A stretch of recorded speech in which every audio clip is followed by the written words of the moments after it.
they set too high goals. So they decide like, I'm going to stop to smoke, I will start to exercise, I will start to make double the income in 3 months, and I will find a new girlfriend, for example, and make two great friends. It's impossible to do all of that in 3 months if you didn't do preparation 2 years before. Yeah. You know.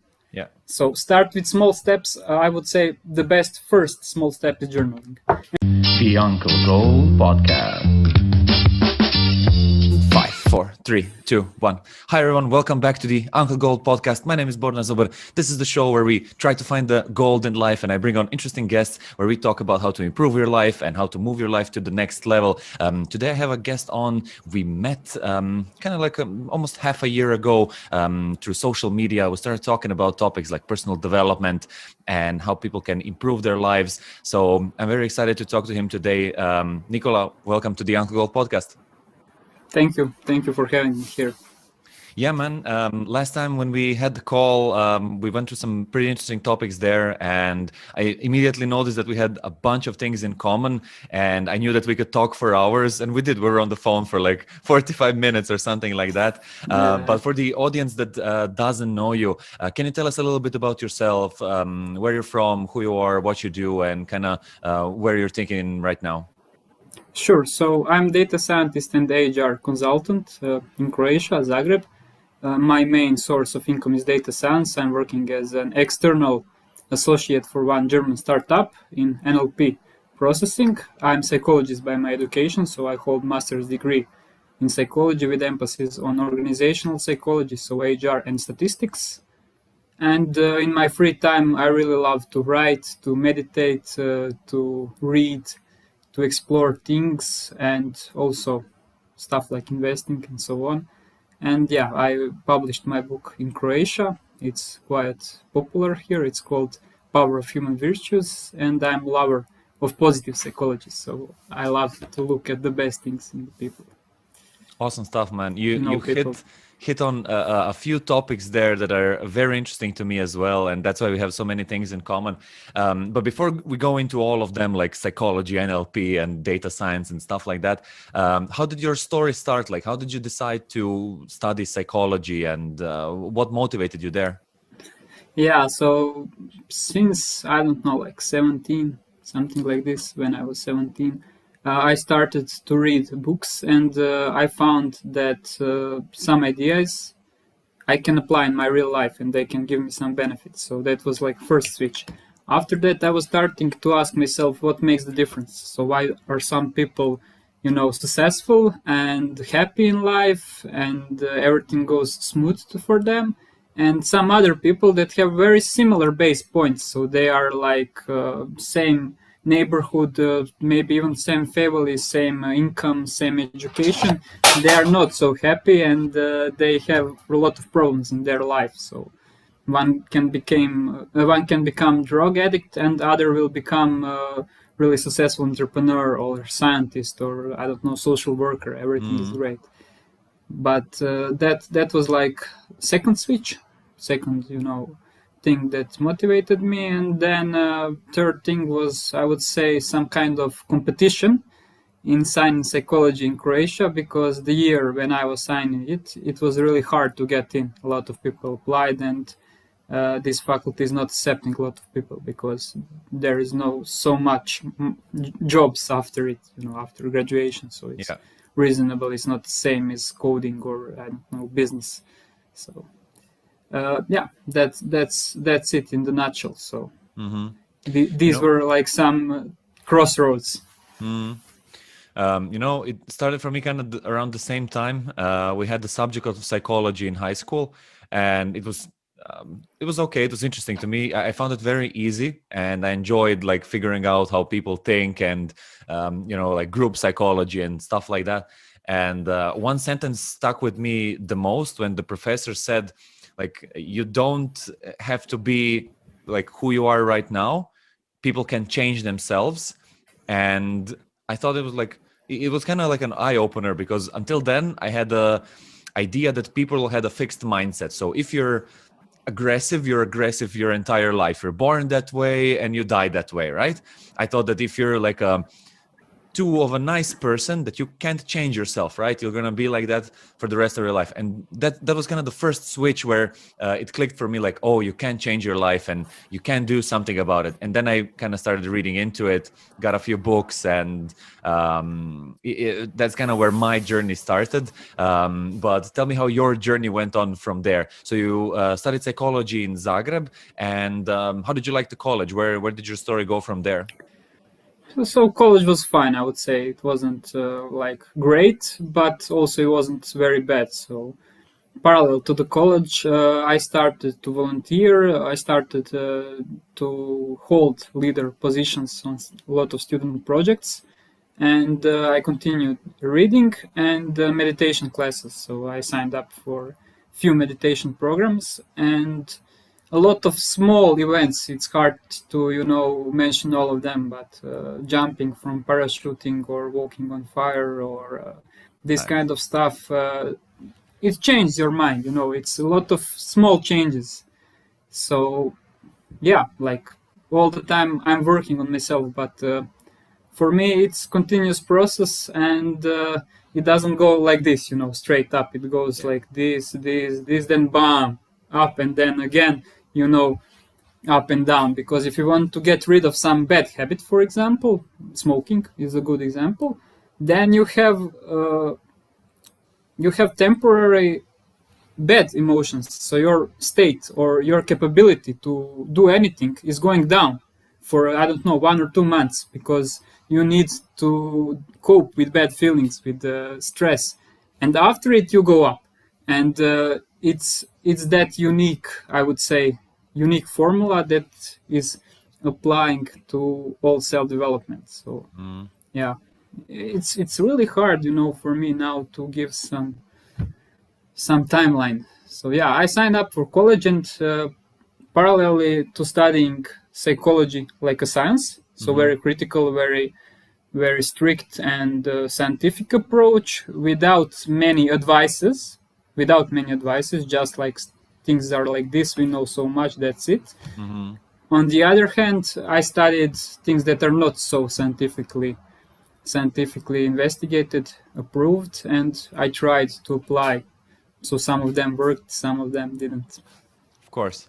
I kind of felt the same way. I kind of got into the I don't know if you know the evolutionary biologists that study social behavior and call it game, and they use it for like meeting new people in bars and like how to become. I know, for seducing girls. I know. Yeah, exactly that. Yeah. And they had basically studied a bunch of psychology books, and they try to do it in like split-second behavioral, patterns. Where because in a nightclub you don't have an hour to talk to someone, you have to make a switch like really, really fast. So that was really interesting. And of course, I was a lot younger, so then that was the time when it was like super interesting to me. But later on, I discovered people like Tony Robbins in the personal development space, where they kind of took psychology to a whole new level and kind of started doing their own approach. Like from what I gathered from his story, he had a lot of mentors and also studied a lot of this classical psychology where people told you like, oh, you have to go to therapy for 10 years. And he's like, no, like we have to do this today. Like, can we create a change in a person's mind in a very, very, very short period of time? And he managed to do it. And I think that's something that people take for granted. But there are a lot of great, like advancements made in people's psychology because they are able to change actually very, very fast sometimes. And I think that's very fascinating. Have you come upon some cases where like extremely fast change happens? Yeah, but I would say it's dangerous as well, because that's the main difference between so-called main psychology, that is slow and boring, but it's reliable. It's not going to do any damage to you. And this Tony Robbins stuff, it can also be very, very dangerous, because Tony Robbins also, for example, applied far walking courses, and he was sued by people, and Hmm. some people ended with really serious problems. Hmm. So I I'm a bit skeptical about that. I love to investigate all this stuff, Hmm. so I love to see and to try.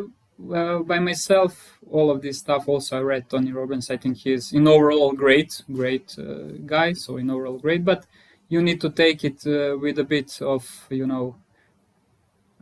how to say that, with a bit of cautious in your mind. So don't believe everything you read, especially if they are offering you, I like to compare that with getting rich easy schemes. Yeah, so yeah. there is usually no easy way. Sometimes you are working a lot of time on yourself. That's it. That's that process I described before. So you're working a lot of time, and then bam, one event, meeting one girl, or talking to one guy, or doing one stuff. It looks like it changed a lot, but you don't understand that you worked for that event a lot of time. Yeah. A lot of boring stuff. So for example, you started to wake up earlier, you started to eat healthier, you started to learn something. So all that stuff you did before made this event possible. Yeah, I agree. That's kind of my perspective on this. So. It is. I agree with that. And I don't like the scammers that offer the get rich quick schemes. I really do feel that to get the most value out of something in life, you really have to work for it hard, and you really have to work for it a long time. Some things will come easy, of course. There's always exceptions, like some things will be like extremely easy, and you'll be like, oh wow, this really happened. But most of the time, for something great to happen, it actually should be hard, because if it wasn't hard, it wouldn't be great, right? Yeah. Usually it's like that. So yeah, and one other stuff that I didn't describe is that each individual is different. So something worked for Tony Robbins. Yeah, he did great thing for himself. But is it going to work for someone else? Is it going to work for me and you? Yeah, that's the question. That's always the tough question in psychology, and that's the reason. One of the reasons why psychology never gives a strict point in the research. So they say, with reliability this and that, on this group of people we concluded this and that. So and then they are trying to generalize, but we are always careful with these generalizations. Yeah, because that's true. Nikola, I always like to ask questions that are oriented to people who maybe, like, for the first time heard about personal development, or are just thinking about, like, oh, I should maybe change something in my life. I should do something to start, like a small step. What would you recommend would be a few maybe good starting points for someone who is willing to go in there and start changing their life? I'm a great fan of journaling. So really, journaling changed my life, and I have specific type of journaling. So I'm doing Excel or Microsoft or Google Sheets. Yeah, I'm actually doing it in Google Sheets, and I track my day with numbers of hours I spent in each activity, and also I give like small comment for the day, and that's the one thing that that allowed me to discover blind points in my life. So you are thinking you are doing great, or you are thinking you are working really hard, and then in the end of the day, you ask yourself what I was doing between 8 and 11, or what I was doing, between 7 p.m. and 9 p.m. Was I watching the movie, or I was exercising? And then you realize, and you have everything black and white. There is no lying. Of course, you're not going to do it 100% accurate, this tracking, because you're not perfect. No one is perfect, but it's going to be as objective as it can be. So first, start journaling, start to write, try to write every day, but usually you are not going to do it. So start to write 2-3 times per week. Then try to switch every day writing. Then try to make system for yourself. So set your goals. What are the main activities and main goals you want to achieve? And from that, track your hours regularly and give some kind of mark to yourself. I like to give a mark from 1 to 5 to myself, and I call it, am I working in certain way? That's from the book Think and Grow Rich, The Science of Getting Rich, The Science of Getting Rich. So he's talking there about doing stuff in a certain way, and then he said, when you are working in a certain way, you don't need to work hard. You will make a lot of impact. So I'm giving kind of mark to myself, and then you can track also your performance. You will see, like in the past 3 months you did 4.2, for example. Then you're trying to improve, and you see like how it goes up and down. I think that's the first thing in every kind of work is to see current situation and to see it objectively, not to lie to yourself. Because a lot of people that starts are giving too much expectations and they set too high goals. So they decide like, I'm going to stop to smoke, I will start to exercise, I will start to make double the income in 3 months, and I will find a new girlfriend, for example, and make 2 great friends. It's impossible to do all of that in 3 months if you didn't do preparation 2 years before. Yeah. You know. Yeah. So start with small steps. I would say the best first small step is journaling. And then you see, like, everyone is different. Someone needs to start to exercise, someone needs to start to invest, someone needs to start to volunteer, you know, you will see. Yeah. That's true. I like the journaling analogy there because I kind of do the same thing. I actually write out categories that I want to do through each day, and then at the end of the day, I just give a Nike sign to scratch it off. Like, all right, did I today work on my YouTube channel? Yes. All right. Did I today work out? Yes. All right. Did I today eat healthy? No. Oh, why? Why? What happened? Right? Oh, we went and got pizza. Red X. You know, and I found that color coding, it also makes it a lot easier because visually you have like a representation of if you're doing good with green, right, or if you're doing bad, red. Nice. And then when you look at your monthly like overview, if you did something bad for, let's say, a week, you have a big line of red crosses, you know, and it visually looks like I should have done better that week, right? But maybe you went and did something else during that week and improved in another category and sacrificed a little bit in the other. So that's why it's important to, as you said, to kind of get statistical analysis of the month and then get like, oh yeah, this month I did 56.3% of all the things that I wanted to do, right? So that helps a lot. And I compare months. And in the last few years, there are some months that are usually like better for me in general. You know, I don't know why that is. It just doesn't make sense yet, right? Yeah. But I think it's super fun to study it, and I get a lot of self-awareness out of it. Hey, I hope you're enjoying the Uncle Gold podcast. If you want to support this whole project, make sure you go to the second channel called Uncle Gold Podcast Clips. There I create short form videos with the best topics from the interviews that I do on the main channel. You get their videos daily. They're separated nicely into playlists, so you can choose the topic that you want to watch most. And now let's go back to the video. I also feel that one thing where Tony Robbins is 100% right is his idea of KANAI, of constant and never-ending improvement, where he explains basically that people, when they set goals and then they achieve them, they are happy with the goal only for a limited amount of time, and then it doesn't give you lasting happiness that's forever. You know, like when I buy that car, I will be forever happy. No, you won't. Yeah, so true. So true. Yeah, you'll be happy for that month. You'll show off to everyone. And then for the next year, every time somebody asks you about that car, you'll be like really happy. But most of the time, like 99% of the rest of the year, you'll be focused on something else and the happiness won't be there. So the part of constant improvement is very interesting there to me, because when you're journaling like that, I have an overview of what I'm doing, and I'm constantly trying to kind of up my game, you know, and do something that's pushing me towards a goal. I think that goals are also very important to be set in life, and I know that a lot of people struggle with that. I'm sure that you've come a lot of goal setting exercises. Can you talk a little bit about that and maybe give a few tips to people who are maybe trying to set their goals but are having a tough time with that? Yeah, sure. Goals are like nutshell, they are base points. So you need to have the goals in order to achieve in life. So it's best to have the written goals, you know, not just, you know, I want to do this and then you're trying to do this. It's best to have written goals.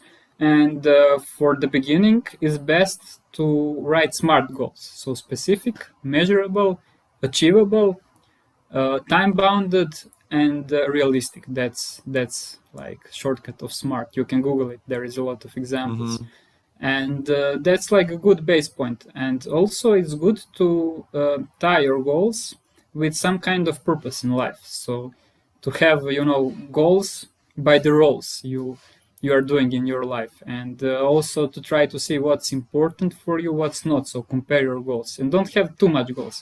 I would say it's good to have between 5 and 9 goals on yearly basis. So there is a lot of approaches. So some people suggest to set quarterly goals. Some are fans like Gary Kasparov of 6 months goals.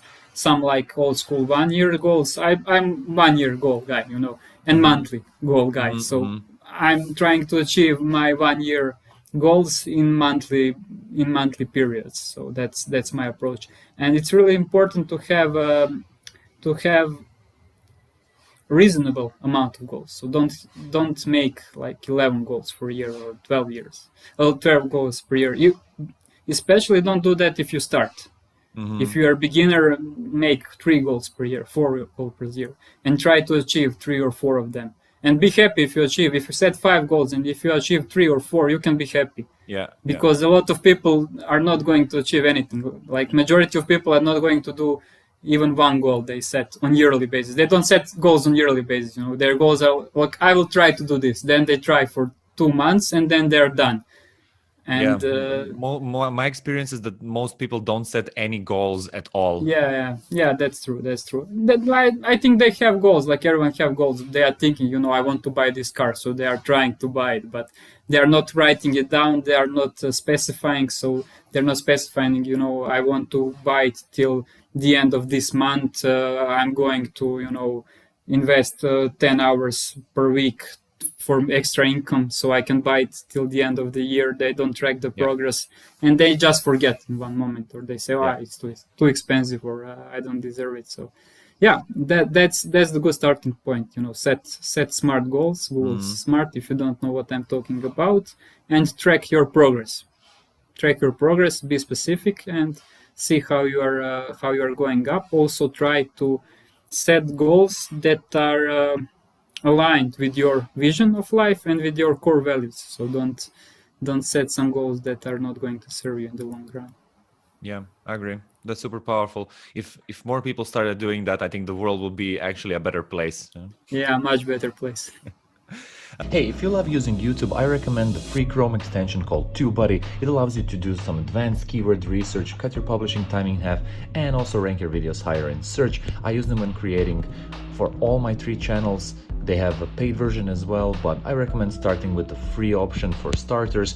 They give you a lot of data when watching YouTube, also comparing your stats to other YouTube channels, and helped me a lot to gain more subscribers and more viewers on my channels. As I said, it's a free Chrome extension, but please use the link down below in the comments. And if you go for the paid version, type in BornATubers to get a discount of 20%. And now let's get back to the video. Most people actually just focus on their jobs most of the time and kind of go in the famous so-called rat race, where you wake up, go to work, come back home, eat something, watch TV, and then sleep, and then just repeat and kind of run in that same race over and over again. And they try to change their lives through their careers and jobs and what they're actually doing, because that's taking a lot of time when you're sleeping 8 hours per day and you're working 8 hours per day. So you only have like 8 hours per day left, but that's actually not true, because you travel even to less. work. You need to eat, travel, shower. Yeah, exactly. So you have like 1 or 2 hours max that you can use on stuff. Well, maybe let's say 3 to 4. Work is like 70% of your waking time, and I think that's a big topic there. I worked a little bit for not a little bit, the last 3 years in human resources recruiting, and I've seen a lot of people who really excel their careers a lot. Tell me, Nikola, you are also in this field of HR, and you also look at it from this perspective of improvement and how people can achieve excellence. Can you talk a little bit about that? Like, what are some of the things that you observed until now? How did you even get into that space? And what are some of the good tips that people could follow? It's a broad question, so a lot of questions I like in broad area. I like broad questions because I know that it gives you more freedom to talk about stuff. Okay, I can present myself first, so people know from whom they are getting advice. So that's a good starting point, I would say. So I finished psychology. I have a master's degree in psychology, and I did 3 internships before graduation. So And I also held some soft skills training for companies and some for student associations. So some were paid, some I volunteered. And that's like a base point. And yeah, after finishing faculty, it was logical to start to work in HR because yeah, I finished psychology. So that's kind of my starting point. Now I've been working in that area for 2.5 years after graduation. And yeah, before graduation, I would say I also worked like for 3 years, but not full time, as I mentioned. So I have like, I would say, 3 to 5 years of experience in the area, and also reading and everything. It can be added to 5 or 6 years, because I think I put much more effort in that stuff than average people in the field. So I can talk like expert, I believe. Also, I wrote the book. So where to start? Some people are not really concerned about the job. That's, I think, the first separation, the first classification we need to do. So there are two kinds of people.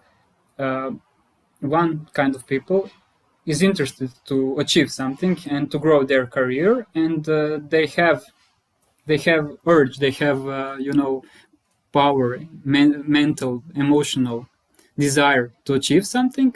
And other group of people, they are just happy to get paid, and they are finding their joy in some other activities. So that's like, really rough and broad categorization. So if you are in the second group of people, your goal is to work as less as you can and be paid as much as you can.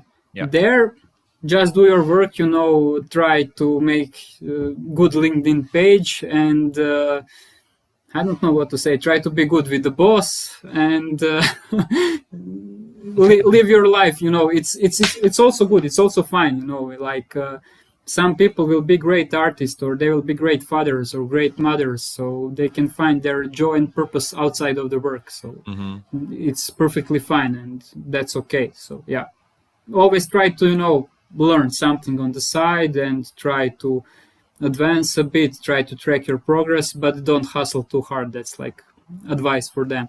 Advice for other part of our separation, of our categorization, for the first kind of people, is you need to put more mental power into the stuff than other people. That's like my definition. So what makes mental power? There are two main categories that are making mental power. One is time, and second is effort. So if you work 12 hours per day, but you're not putting a lot of effort, you are doing something that's dumb, or you are not working 100%, your output is going to be lower than output of someone who has great knowledge in the area and who is working 6 hours per day, but maximally focused with a certain power, working in certain way. I would like to say like this, Yeah. So he will excel over you. So you need to put more mental power than others. So how you are going to do it, it's up to you. It's not necessary maybe to stay 10 hours on the job.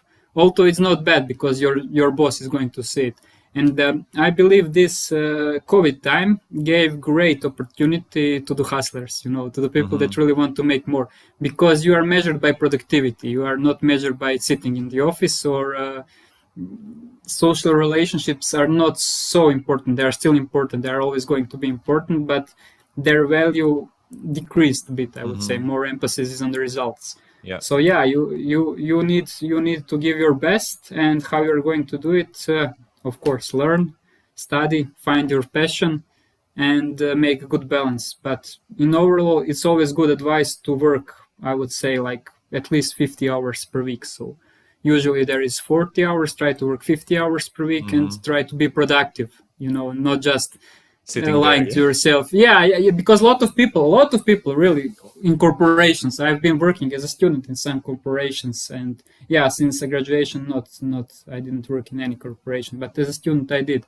And a lot of people there are really, if you look from outside, they're working hard, they're staying long. But if you ask them what you're doing, they are not doing anything, meaningful or productive. They're doing some stupid tasks, or they're lying to themselves that they are working. They are drinking coffee, smoking outside, for an hour, eating lunch for an hour and a half, reading, scrolling to the internet, and then they stay 10 hours on the job. Great, you stayed, but what you did, nothing. So Yeah, be objective and try to grasp this idea of mental effort, mental power. So That's great. time plus effort, time plus effort. It is, and that also moves your career forward. Not just like your results, but people notice things like that. Like you're the guy that puts in 120%. You're the guy that puts in extra effort, and in proper companies where everything works as it should, people get rewarded for that, because why wouldn't they? You know, if you Yeah, run a you'll company- be. I would say you'll be rewarded, or you will get another opportunity somewhere else. So if you are Exactly. great to the clients and if you are great in the team, someone will notice you. You know, it's Yeah. just a matter of the time. So you don't need to be worried too much. I would say you don't even need to stress too much about finding another opportunity. It'll just came to you through your network, you know, or maybe you'll apply on 1 or 2 jobs in 1 month and you will get accepted because they will see the level of energy you have, the Yeah. level of passion, the level of knowledge in any field, like even if you're talking about sales or something that is more skill than knowledge. So you don't need to, you know, read a lot. You can't learn it just by reading books. You need to apply that knowledge. But Yeah. if you're passionate, if you're reading a lot, if you are watching movies, you know, if you are trying to think how to make impression, how to make good presentation, it will be seen. It will be seen by clients or by people that are interviewing you. So you will use words that others are not using. You will have ideas that others doesn't have. So you will just jump.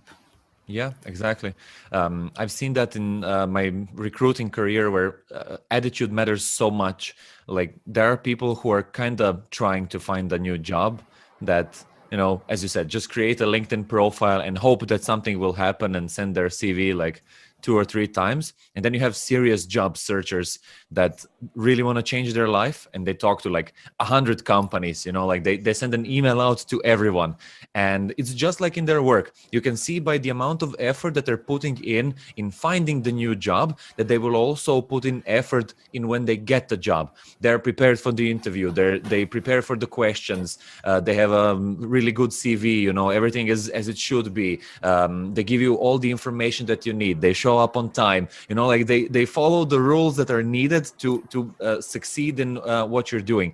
And that's what companies like, right? Because when you're hiring, I would just say that if you are working in a certain way, if you are giving best in your current company, usually you don't need to apply for 100 positions. You can do for 2 or 3 positions what you said, exactly what you said. Prepare for the interview, be on time, be enthusiastic, ask really right questions, give some ideas about how to improve the business. Especially if you're in sales. If you're in sales and you want to get that job, make a presentation for free, you know, before the interview, you know. Yeah. Take 1 hour, 2 hours, scan the page of the company, choose one product, and prepare presentation for imaginary client for that. And yeah, it's going to impress them for sure.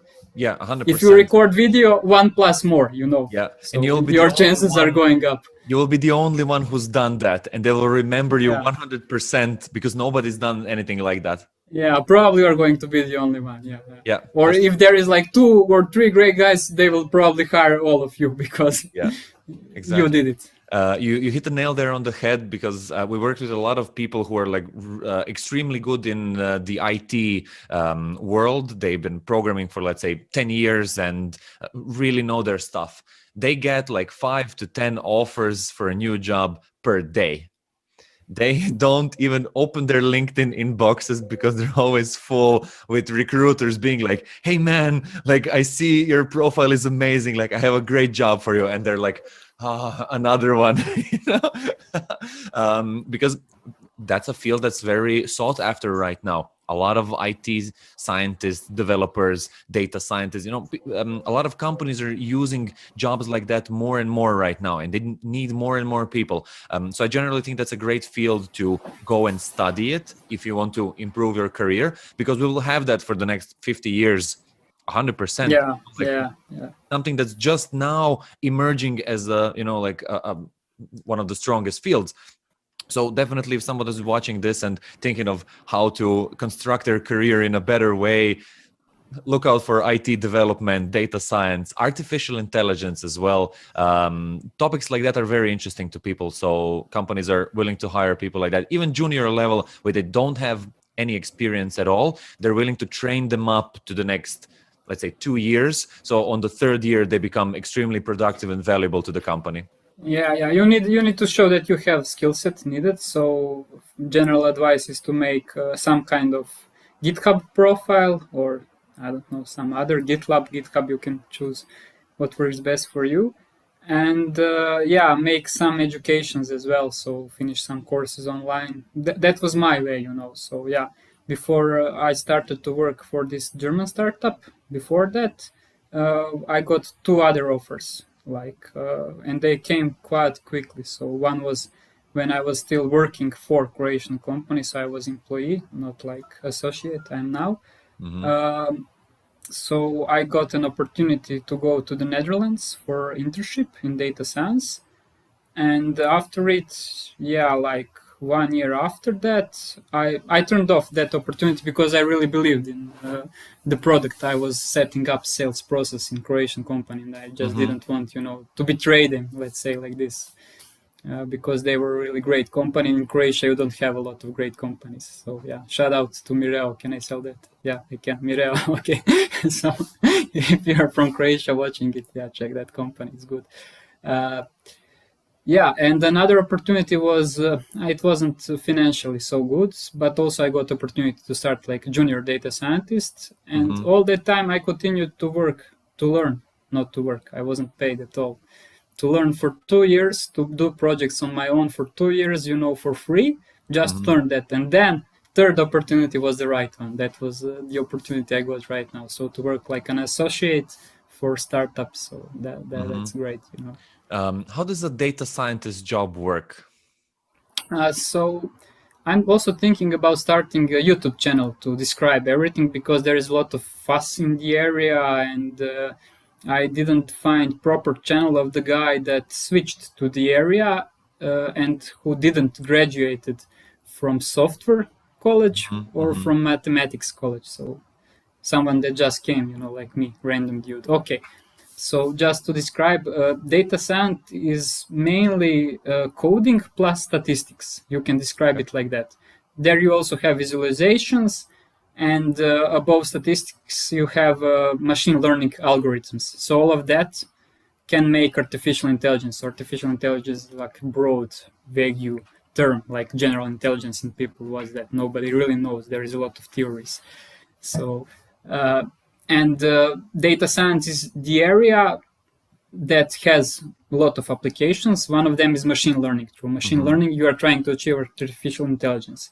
And if you want to become data scientist, you need to learn how to use coding languages, usually Python or R. So these two are two most popular. But you can also be good data scientist, more on data analyst side, with great Excel and Tableau skills. There you are just presenting data. You are saying this is like this is like this. You're cleaning the data. And if you are data scientist, then you are also trying to build machine learning algorithms. And there is where the game starts. So data science is quite a tough area to get in. I had quite good background from statistics, from faculty, and that was my motivation. But I didn't know how to code. And you need to know both code and have good statistics knowledge and some knowledge of machine learning algorithms in the beginning. And also you need to have some kind of presentation skills. So speaking and visualization. Interpret the data, right? So this is a lot of small stuff. So if you are not sure how to start, pick just one. Pick just coding. Try to be the best as you can be in one coding language. Don't mess with 5 coding languages. Choose just one. Choose, I don't know, Python, choose R, and just, work from 1 year or half a year, make at least 500 hours of work, of studying, so you know how it works a bit. Still, you will have a lot to learn, don't worry. It's never-ending process, especially in coding. It's like really, really messy. But put significant effort in just one thing. Then after you have some kind of vague picture and understanding of that area, and you see how you are comparing, how you are appealing when you apply to some jobs, how company react, then try to add another skill, what you are missing. So for example, you are really good in Python, but you see you don't know anything about SQL. So you are trying to learn something of SQL. And then you see, okay, I have Python knowledge, I have SQL, but nobody is getting me serious because I don't have any kind of project on GitHub. Then you do one project on GitHub. Then, you have more reputation, more leverage. Then you are building like this. So yeah, data science is tough area, and I would say it's easier to start to work like front-end developer or back-end developer. Front-end is probably the easiest of these. Then to start to work as data scientist, you have zero background. But if you have some background, then check your background, what you know. Maybe you know how to code a bit. Good, start from that point. If you know statistics a bit, good, start from that point. If you're a great seller, great, start from that point. Make yourself professional for data science sales, because it's tough area. You need to learn how it works. You need to know how to explain to the clients what are benefits. You need to know the vocabulary.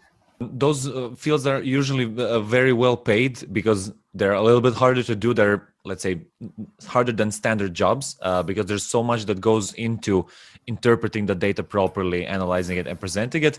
And it can have very impactful results on how much of the end product does the company sell based on how well the data was interpreted and how well it was presented. So a lot of leverage there. It's good leverage, but it's like everything what we mentioned in the beginning. Usually everything that is meaningful is hard to achieve. So you will work for 1 or 2 years for free. You will study for free, and then just you will get double the salary you had before, or I don't know, 50% up.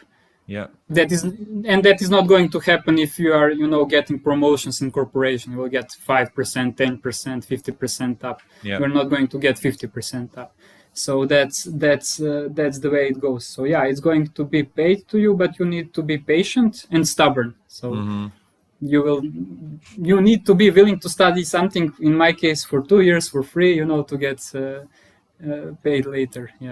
How did you get through that? Like when you're not earning money from Okay, I had decent job. So as I said, I didn't want to leave that Croatian call. I had decent job. And I also had opportunity to make something on the side, even from chess or from books or from writings. So I wasn't so concerned.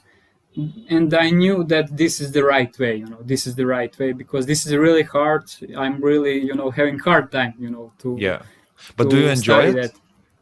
Yeah, I usually enjoyed it, but not always. There will be tough days. There will be even tough months. Like I track monthly hours, as I said, and like 1 month, I think it was July 2019, I was almost, to give up. So I worked for 11 hours on data science that month. That is quite low, it's not a lot, 11 hours, like almost nothing, 5 times, like maybe 1 a week for 2 hours. So it's more like hobby.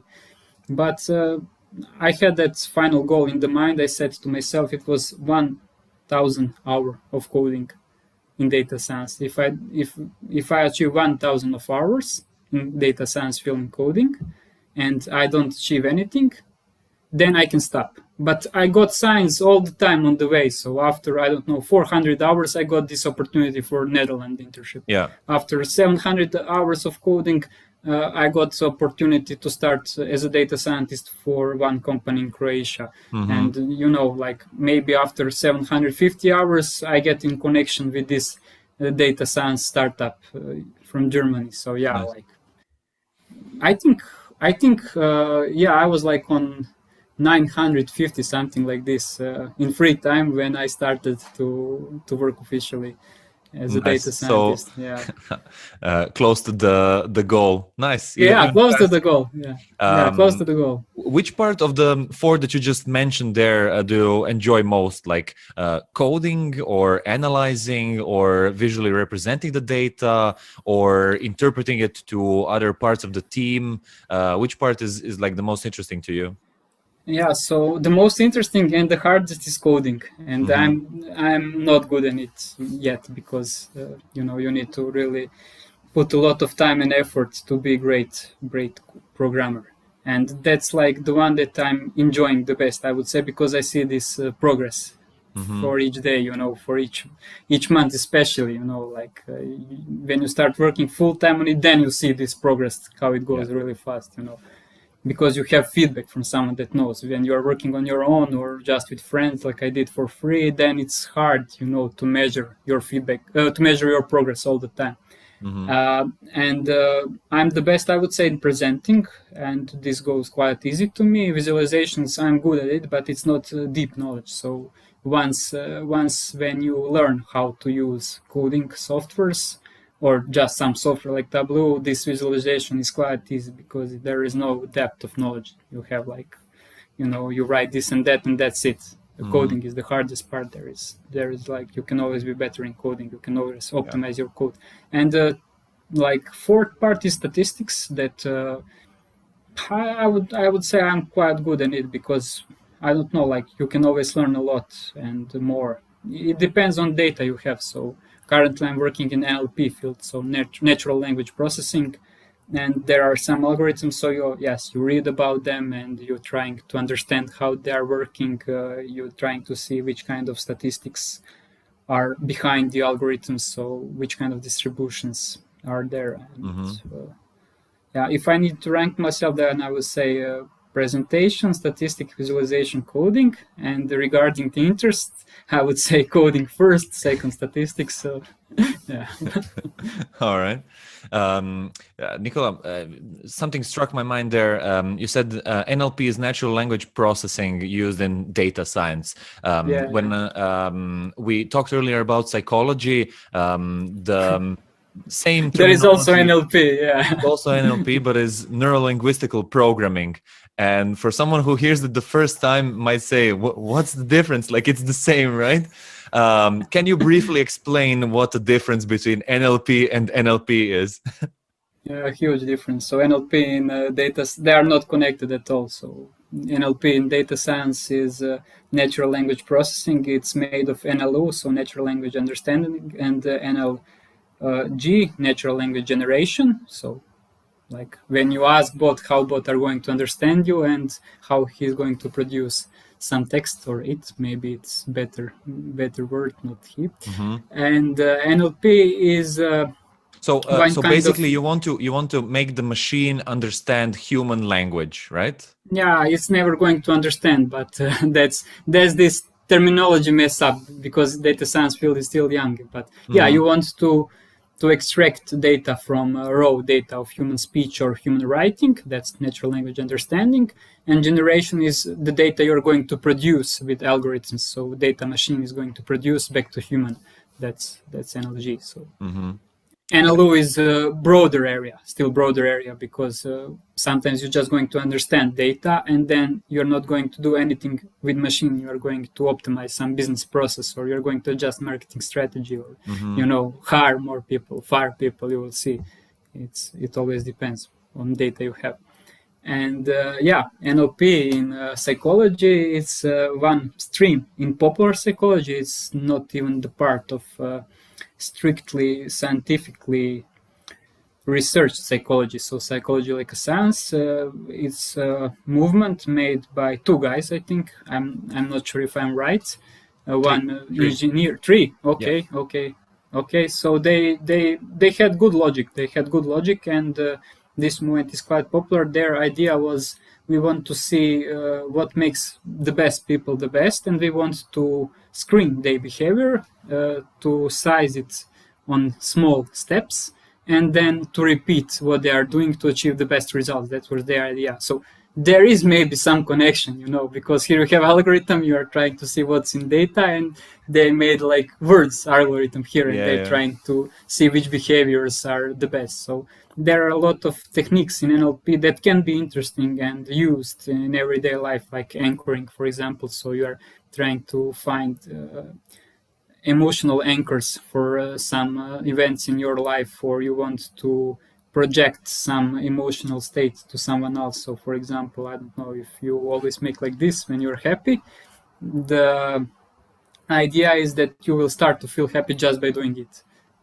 even if you're not happy. So that's like one of examples, and there's like, I don't know, 20, 30 techniques like this, and theory, and a lot of schools of NLP, because NLP is movement. So you have NLP psychotherapy, you have NLP in business, you have NLP in sales, and it's not, I would say, scientifically, strict, and there is no just one school of NLP. There are founders. They had these ideas. They gave some techniques like anchoring, projection.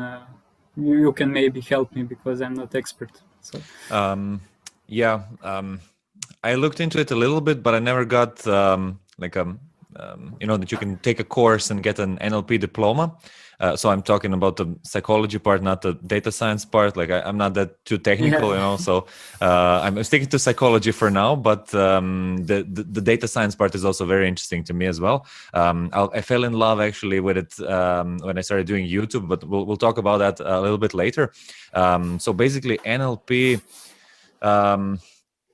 as you described, techniques that are used to optimize kind of performance and life. And a lot of people say that some of them are not working. A lot of people say that the results are amazing and work really, really fast. So it's kind of like 50-50, if you ask me, in my opinion, especially people who kind of did it for a little while and then stopped. They'll say, again, 50-50, like either it's a miracle, it works, or, oh no, it's, like a scam, it doesn't. I feel like it's just as you explained there. For some people it will work, for some people it won't. Just like hypnosis, I feel that you have to be kind of open to the ideas presented there to be able to kind of start implementing them. And I feel that it works in a sense, just like you said earlier. If you want to improve your job, you need to put in more mental power, more working time, and just improve your career. So if you're doing sales and you put in extra thinking time by learning NLP and trying to optimize your sales process, it can just help, because you're spending more thinking power on how to improve your talking style. There are a lot of techniques where you use, as you said, emotional anchoring and stuff like that. And who wouldn't want the sales process to be more emotional? Like most salespeople are very like, this is the best product because it has these features, and if you buy it now, and you're like, oh man, this is too much, So I feel that it can have a great impact, and I do believe that every aspect of psychology actually has potential to work, because not everyone's the same. There are some patterns that can be universally understood by people, and if you know how to navigate those patterns, you can achieve certain results. So from my perspective, it's a good thing. But then again, it's just like let's say like a sword. Somebody will use it to protect someone, somebody will use it to cut trees, and somebody will use it to take over a country. So it's in the eye of the beholder to kind of wield it smartly, just like anything, like you can be responsible with it and do stupid stuff, but definitely to use it in your career, I think it's a smart move to do, especially because you're working on yourself, and that concept of constant and never-ending improvement kind of prevails there at the same time. Like you're doing one more thing that can improve your life a little bit more. And I'm sure that everybody experienced the situation in life where you said the wrong thing, and then the situation completely changed in like 1 second, sometimes even because of one word, and you were like, no, why did I say that? So optimizing words, sentences, thinking styles, I think that's super important. Just look at public speakers or politics or people in media, like one sentence, one word can sometimes change a whole career that you've been building for 20 years, it definitely has an impact. I would say it's easy. Some parts are easy to get into, like you can make anchoring very easy. For, let's say, you do a snapping sound after a word that you want to anchor for something that's like a positive emotion, and here that to me sounds exactly as the concept of the Pavlov's reflex. You ring a bell for a dog when you give him food, and then 50 times later you do that every day. On the 51st time you ring the bell without giving the dog food, and it will start creating saliva and be extremely happy because the sound got connected to the good feeling of eating food, right? So some of these concepts are kind of already proven, but it's not in lecture books right now, as far as I know, just because it's still young. It's like what, 20 years, 30, something like that. 70s NLP started. All right, so it's more than I thought, but hey. It is, but there are a lot of schools, and yeah, it's more like business oriented. It probably works in practice, like it works for some people, as you said. So yeah, it's generally good stuff to if you are in sales or in human resources or anything. It's good to try it, So Yeah. Hey, but I don't know a lot about it, so just basics. Like I was on few courses that generally talked about it. Yeah. Look, man, generally improving your life and going to courses and learning about new things, I think, in my opinion, it's like the best thing that you can do as from a personal development perspective for your life in general. Like if I would have to pick one thing, it was just learning new things. Because the world is changing so fast. Like you need new things all the time. As you said in programming, like you're learning, and then somebody discovers they create a new programming language, and you're like, come on, another one. Yeah. The updating, always new info. Somebody broke through on something, and now they find a 10 times easier way to do something, and you're like, oh, where was this 5 years ago, right? So constantly learning is something that will impact your life the most, in my opinion. I agree. Yeah, that's wonderful idea. And there is also idea like formal education is going to make you living, and informal education is going to make you rich. And Exactly. I think Jim Rohn said that. And I'm going to add on it like continuous informal education on certain fields. So if you're mixing fields all the time, and if you give up too early, and it's going to happen because you can I don't know, I like to play chess, and you can be mad about playing chess, and you can think, oh, I will study chess and I will feel great all the time. You're not going to feel great all the time. You are going to lose the games, you're going to feel bad about chess, you're going to hate the chess, but you need to continue. You need to feel that bad emotions in order to achieve something meaningful, because if you study chess for 3 months, then you switch to the bridge, card games. And if you after that you switch to the Go, and then you start to coding for 3 months, you did nothing in 1 year. Okay, you did better than someone that did absolutely nothing, that just watched movies. You did something. That's good. It's going to help you, but you are not going to make same amount of the progress if you just learned chess for 1 year or just learned coding for 1 year. Yeah, I agree. Tell us your story with chess. When did you first learn it? Oh, I was really young, so it's not my choice. I would say like this. I was kid, started playing with grandfather and father, and I started to be really good in it really fast. So I was talented, and I had good mentors at home. So yeah, I was a national champion in the age of 9. So nice. Since that point, I continued to play all the time till I was 20. So till I stopped to be junior. And I achieved master candidate rank in the age of 15. So that's like first serious rank, I would say. Yeah. I also bet a few grandmasters. It was like fast games, so blitz games and simultaneous games. But I made some impact there. I also made chess club with 2 friends for training kids. So, but in the age of 15, 16, 15, like it was first real choice. So I needed to choose, am I going to sports high school and to devote my life to the chess to become professional player, or I'm going to normal high school, So I chose normal high school. I wasn't so crazy about chess. So yeah, and basically after years of 15, 16, my game didn't progress at all. So now I'm worse in chess than I was when I had 15. So because I stopped to train, like there is one point in chess in which you need to put really serious work. So you need to start to work 8 hours per day on the game. Yeah. So, and I was at that point when I was 15 years old. Till that point, I was really talented, and I had great coaches.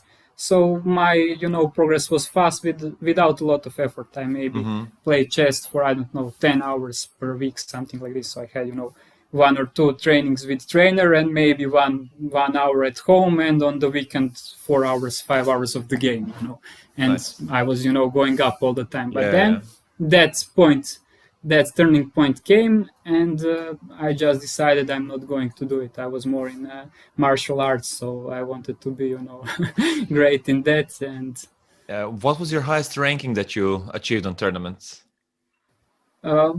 Candidate master, it's like highest rank. I was the first on national championship. I was first a lot of times on other tournaments. So there are these points that they give you on ELO rating. Yeah, yes. yeah. So I was 2100.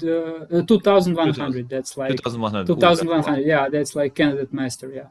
In national rating, there are two ratings. National rating, so that's the better measurement for kids because they don't play a lot of international competitions. Okay. So national, I was 2100 in age of 15, and ELO rating, I was 2090 or 2100. I don't remember exactly, in age of 16, something like this. But age of 15, I played the strongest, I would say. 15, 16, I was the strongest. After that, just straight plateau. Line, and then plateau, and then a bit deep because I didn't care so much. Now when I play, for the club, sometimes I play like an amateur.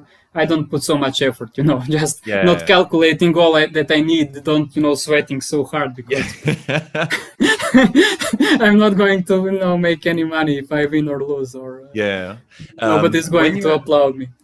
When you're on ELO to over 2000, how much does one game affect your ELO? Like, does it drop by like 100 points or is it less? It depends on the coefficient.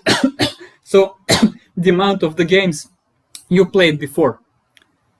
And I think I always had quite high coefficient because my progress was fast. I was progressing without playing a lot of games. I was constantly beating players that had higher ELO or national rating than me. Yeah. So it depends on the number of the games you played, and I'm not sure, but on the rank, on the ELO rating you have. But just first 10 or 15 games you have crazy coefficient. Just first 1 or 2 tournaments. After that it goes down a bit. So it's not like. Roughly. I was never too concerned about ELO rating because I was always concerned about winning tournaments and long-term process. That was the way I was thinking.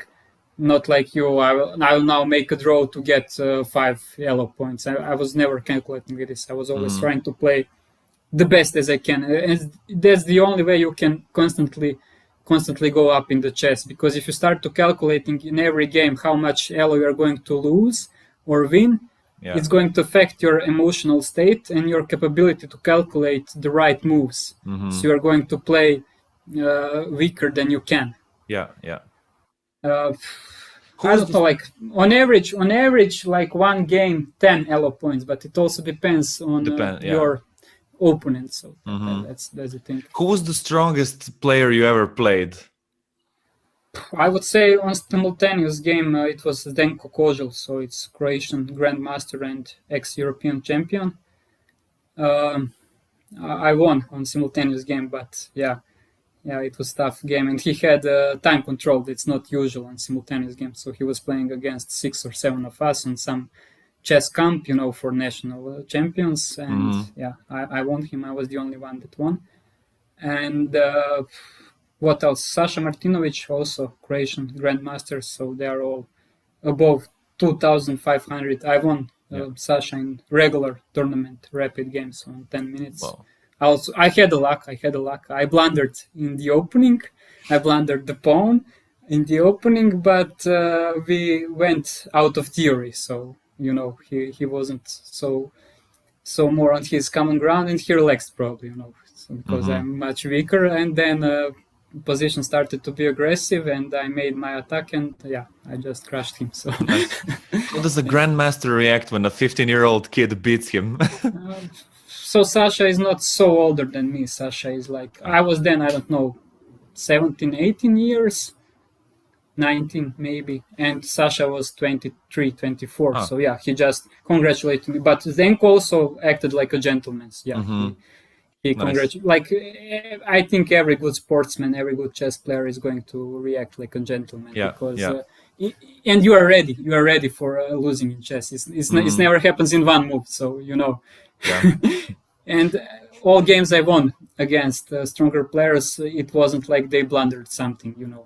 So it was I made series of good moves, and then they just lose the game. You know? Then I saw something that they didn't expect. Or Yep. But sorry, I feel like I'm interrupting too much. no. I said everything. So yeah, to sum up, like every good chess player is going to react like a gentleman, and he also has this buffer time because he will see he's going to lose usually.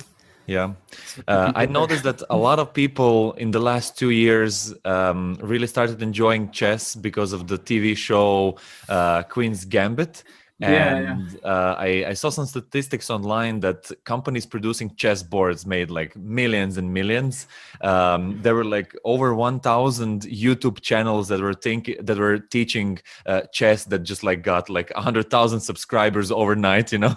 And people just got into it a lot more because they had more time and, you know, like to sit down and play chess with someone. And even I did the same. Like I never knew that here in Ireland, in this small place, that there are so many people playing chess. And I would just like meet one guy, and then he was like, "Hey man, I know these like 5 people who are playing chess regularly, you know, like let's go." So I did start playing chess again, and I love it. Nikola, we should definitely organize one evening where we play chess, and you can teach me the ropes, like how to play on a higher level, because I never went. I've been on one tournament with high school, and we went there as, you know, just for a joke, because there was no one in the club and we weren't prepared. We were playing like for like 3 weeks in a, you know, like a bar, just like against each other, not studying any books, not reading anything online, and we were just kind of like practicing between the four of us. And we were really bad. So after that I only played like amateur level, you know, and with friends, and just to have fun. And I enjoy it that way, you know. I don't think I'd ever go to a tournament, maybe, but I don't know. But I would definitely like to learn more about it. So if you're open to it, we should definitely organize a chess game one evening. Yeah, maybe we can play one evening. Yeah, why not? Cool. What would be some of the tips that you would give someone who just saw Queen's Gambit, bought a chess board, subscribed to a chess YouTuber, and said, "All right, I'm going to learn this, and I'm going to kick my friend's ass in chess"? It doesn't work that way. So it just doesn't work that way. You need to study really hard. Chess is a really hard game. First, you need to have a decent level of intelligence. So if you are really stupid, sorry, chess is not for you. You don't need to be genius, but you need to be bright, I would say, to become really good chess player. Second, you need to be able to spend a lot of time studying alone without playing. So no, you know, things that are mentioned in the series. So she's just, you know, watching the board and then everything is clear to her. No, it doesn't go that way. You need to study the books, to exercise chess puzzles, chess combinations, so you can calculate better. And you need to put a lot of effort in that chess game, a lot of effort. And you really need to love it, because there is no instant gratification. In general, there is not a lot of money. You can make good money if you are a really strong player. So playing tournaments, making YouTube channel, giving lessons, you can make decent living. It's not impossible if there is your really passion. But if your goal is just to beat the friend, then think about that goal twice, I would say. Think about that goal twice, because to beat him, he is much better than you. Will need to spend a lot of time in studying chess, and maybe that time that you put in chess, you can put into coding or learning new language or learning sales, and it will make your life much better. It's great, I would say, it's great to play chess on amateur level and to play it, 2-3 times per week for 1 or 2 hours. It's good for your brain. It makes you smarter, helps you make better decisions. But above that, it's hard work. It's hard work. It's emotionally exhausting, and it's a rough game. You lose or you win. So there is no like win-win situation, because draw is not win-win. Draw is like something in between. Nobody is happy. Yeah. You are happy only if you are winning. So it's a rough game. And it comes with a high punishment, I would say. It feels like you have to think so much, like and one broke move, everything is everything is lost. There's another element that you kind of don't see in other sports that much, which is the intellectual level. So when you lose, you kind of have it like, yeah, I'm smarter than you. You know, that kind of feeling lingers there in the air, that the other person is smarter than you, and he's proven it physically. You know, and then you're like, oh man, this is like a really hard punch. Not only is it a loss, but you also just proven that you're not as smart as the other guy. You know. Yeah, especially among amateurs. When you start to learn about chess, then you see how much knowledge is there. Really, knowledge. You need to learn openings, learn endings, learn combinations. Like everything there is learning. Okay, middle game or combinations is the toughest part. So it's hardest to learn it, by heart. You need to see pattern and recognize it and then apply. But if you are on some kind of level of, I don't know, 2000 ELO, and you're playing against opponent that is prepared with computer machine, and you get into the opening he wanted to play, you can be crushed without really get a chance to show your game. So. Yeah, I get that. All right. Well, as I see it now, we'll have to do another podcast only talking about chess, where we go deeper into it, because I love the topic, and we'll definitely do a game together. But one more thing that we didn't discuss earlier is the book that you wrote. Can you tell us a little bit about that? Because I don't know many people that wrote books. Actually, I know one guy that wrote 30 books. He was my college professor, and he just has a passion for it, and he's about to publish his 30th book right now, and is already working on his 31st. So he really loves it. What a guy. But tell me your story. Like, how did you decide to write a book? What is it about, and what can people learn from it? It's about human virtues, so it's positive psychology book, and there is a lot of self-development tasks. So if you are interested in self-development, this book is going to serve you well. Unfortunately, it's not published in English yet.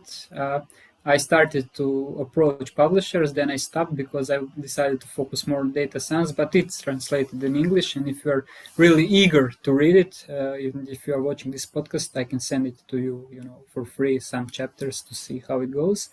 I wrote it recently, so I published it before 1 year, and I started to write it while I was leading the team in one student competition. So I led the team of 2 software engineers and 1 designer in developing application from positive psychology.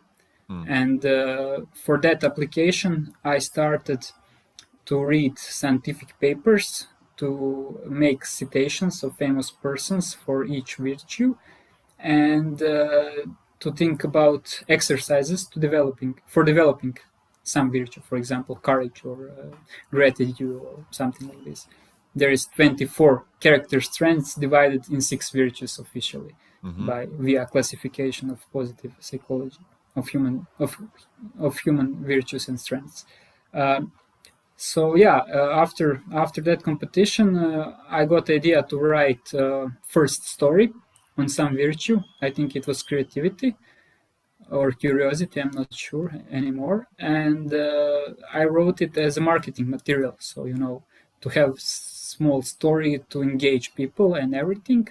And after it, I just saw I wrote story in English. I want to write more, it was super cool to me. So I wrote the whole book, actually half of the book in the English, like stories and citations and questions and scientific researches, and like that 24 times. It's not too big book, but there is a lot of in it, so a lot of different stuff. And then I decided I want to publish it, and I want it to be free, so I published it for free on my Facebook profile and made web page stupid. And of course I didn't make any money. Just one friend donated $5 to me. That was the only. Nice. And shout out to that friend. Yeah, shout out to the friend. Yeah, thank you. She is in Ireland actually. Still, I think so. Yeah. And after that, I decided, okay, I need to translate it back to Croatian. So one friend decided to help me for free. She wanted to help me, to have something on her resume. So she also helped me with translation, because I didn't want, to put more time in it, to translate back from English to Croatian. It was a boring task. And she did translation. Then after her translation, I did like some touches, like some changes to her translation, and then I approached publishers, and then wonderful reaction came. They were happy, like with my personal story, with the book I wrote, so they were interested in publishing, and I got contract quite fast. And they just told me, like, okay, you need to write second half of the book, like some kind of historic overview of virtues through the time. Mm-hmm. So that was the process in short. So. Cool, nice. How do publishers work? Like you mentioned, they looked into you and your profile. Like, do they do like a background check, or do they ask you for a CV? No, they ask you for they call it resume, not CV, like kind of your short biography, self-biography, and they are asking you for the manuscript, so the book you wrote. That's usual. In Croatia, in England or USA, they are asking you for some kind of sum up of your book, so they are not interested in reading the whole book. They just want sum up. And after that, they are calling you for the interview live. That's where they ask you, about book process, writing, about possible marketing you are going to do. Overall, Croatia is a small market, so that's okay. It's hard to publish book here as well, because there is always more people that write than that are published. So it's kind of success to be chosen and paid to publish your book. But there is no a lot of leverage or money in Croatia, because there's just not enough people reading. So you definitely have to go for the English version, right? I will go one day, but as I said, currently I'm focused on data science. That's my mind in. And if you're doing something serious, like I'm trying to do data science, then you're working with 50 hours per day at least, and this is tough job. Data science is tough job. So I just sometimes after 45 hours of work per week on data science, I'm just so tired that I don't have mental power to seriously get into publishing in English. But I'm thinking about starting YouTube channel about data science, and nice. I will see maybe that, and maybe I will set the goal. I have yearly goal to publish Power of Human Virtues in English. That's my yearly goal. Nice. But I'm now someone online who has the time, who's like a translator on I don't know, studying English in a Croatian I translated the book. The book by myself. It's in English. I translated, and I also approached a few publishers in English, but they didn't like I approached, I think, like 7 or 8. They didn't get back to me, so I guess I'm not so interesting to them. I need to be more stubborn about that if I want to publish. I need to make web page and to approach at least 100 of them, to be sure that there is something wrong. Because comparing to Croatia, it was easy. I just approached 6 or 7 of them, bam, 2 or 3 are getting back to me. Because and probably the level of language in the book is lower than it should be, because I seek for the help from friends that are studying English or finished English. I did Grammarly and everything I could, but yet it's not my mother tongue. So I will see. Like that's one of the yearly goals that I'm quite cool at the moment. I'm not going to accomplish, because this data science goal made much more than I expected from it. So that's the reason. When you translate it into English, when you manage to publish it, we'll definitely do a podcast on that as well, because I would love to hear more about human virtues. And I think that's a deeper topic that requires, just like chess, a whole episode in itself. So I would like to use this opportunity to invite you again. But tell me a little bit more. You mentioned there you would like to do a YouTube channel on data science. Yeah. Just to describe my story and this whole process of never giving up and learning it for 2 years without getting paid, and to give tips to the guys that want to get into field, because that's also, again, very deep area, and a lot can be said, and I can show them like drills, recommend pages, tell my story, in more details. So that's the one thing I'm thinking about, but it's not on to-do list yet. So Yeah. I interviewed a guy on the podcast that moved from Africa to Germany to Berlin, and he started from like a random job just to get by, and now a few years later he's coding. I think he's an iOS developer for like a serious company in Berlin. So it's definitely possible, and he's kind of doing that, but only with coding. He interviews people who are developers and ask them about their life stories, like, oh, how did you start in coding as well? I think that's interesting to people, and people want to learn about that, and they will definitely want to learn about it, to the next few years. So if you publish videos, I'm sure they'll be watched.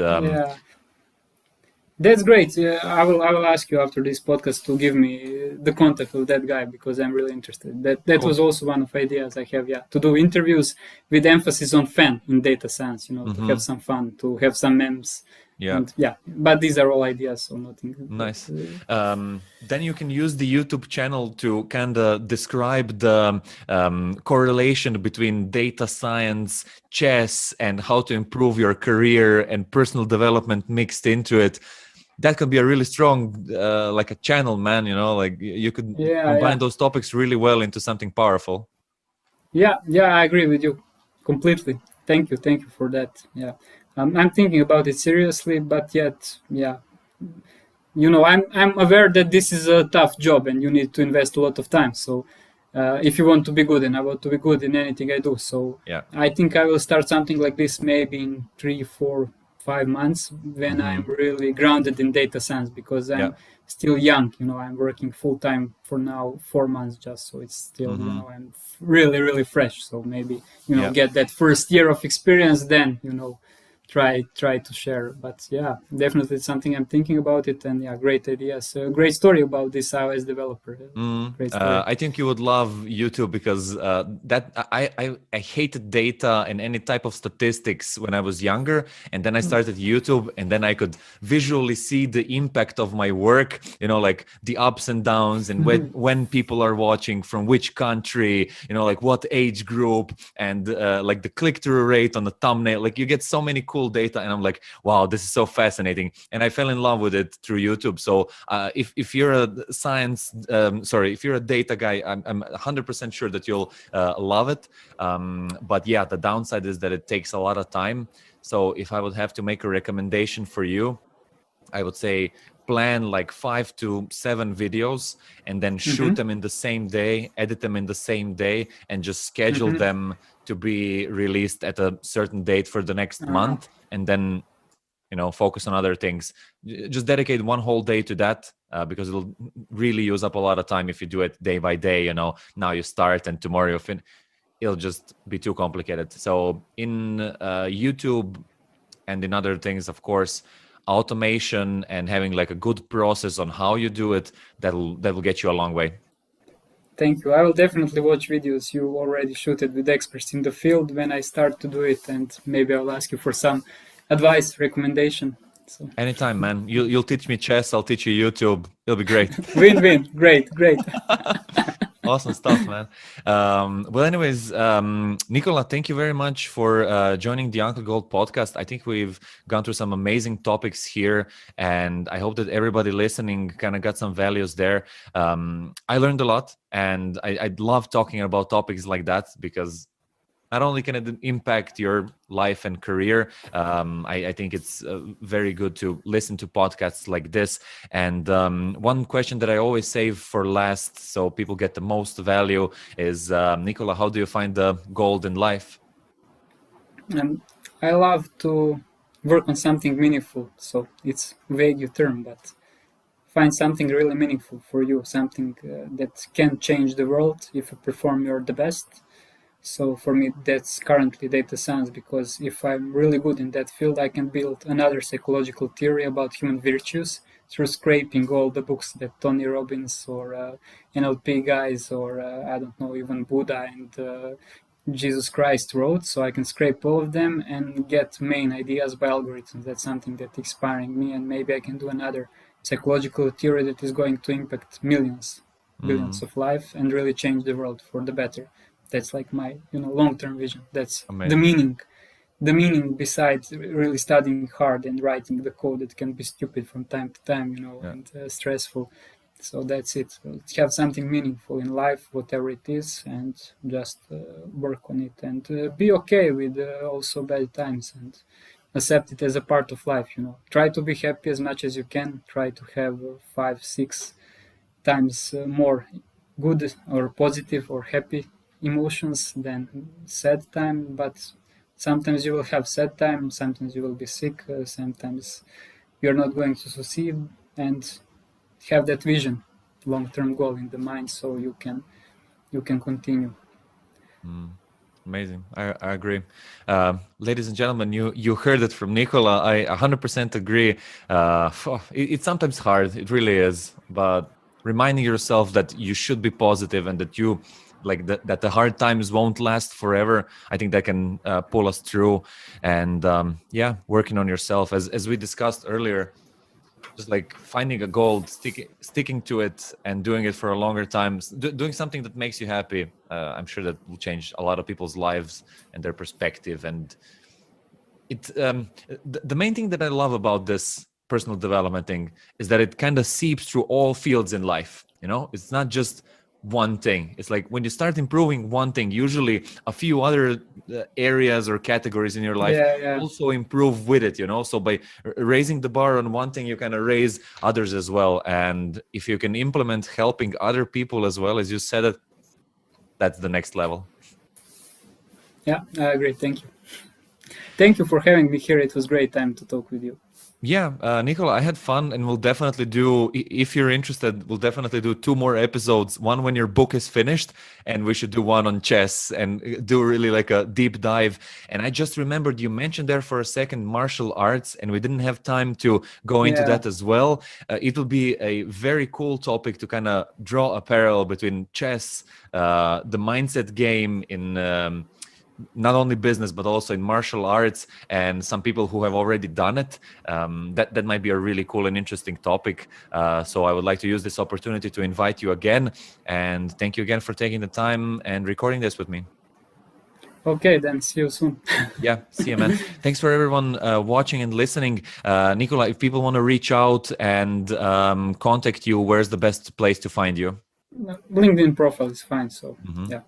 All right, cool. We'll leave the links below. Thank you, everyone, for listening. Make sure you seek and find the gold in life. Thank you for listening. If there is a topic that especially resonated with you, please leave us a comment. If you have questions for part 2, me and Nikola will keep an eye open on your comments, and we'll try to answer them as soon as possible. And we'll see you in the next episode, guys. Have a great day. See you. Bye-bye. The Uncle Gold Podcast.